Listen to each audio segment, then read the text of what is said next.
भात हो सारी तरकारी ये खटा हम बैगण कखारु आलू माछ आंबुल दे खटा हम एठी परिबा नहीं फूलकोबी माटी आलू खंगा माछ झोल हम एठी परिबा नहीं पोई माटी आलू आलू कखारु बैगण सब परिबा और चुंगुड़ी माछ दे गोटे तरकारी हम खंगा माछ भजा सजाई आ ये माछ नहीं फ्राई पाई चुंगुड़ी भजा चली फ्राई पाई एठी कड़ई बसई तेल गरम कर अदा और रसुण पेस्ट पकाई प्याज पकईले टिके प्याज हो टमाटर पकईले स्वाद अनुसार लुण तापर हलदी पड़ला मसला टिके कषे सारापर लंका बटा पकईबे बाटी रखी लंका बटा पकईबे धनिया गुंड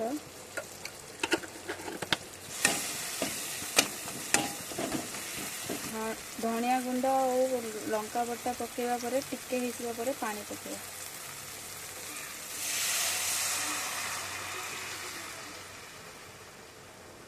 समय पाई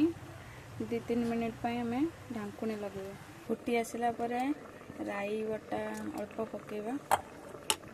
टिके फुटी आसला आम माछटी को पकेवा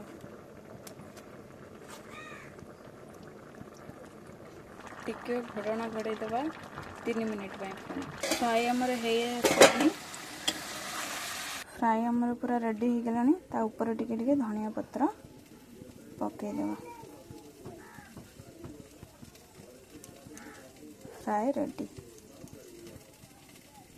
गरम पाई दिया हला एबे हबो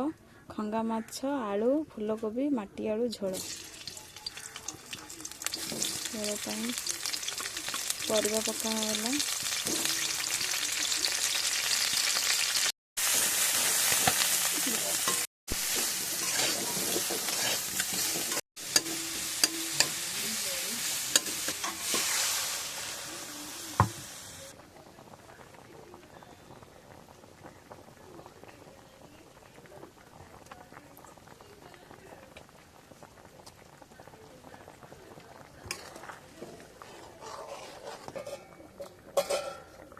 भात माछ फ्राई पोई पोई तरकारी खंगा माछ झोल माटी आलू फूलकोबी दे एवं स्पेशल हूँ आंबुल खट्टा चुंगड़ी माछ दे आपण मैंने ये खातु आम चैनल को सब्सक्राइब करूँ लाइक करूँ।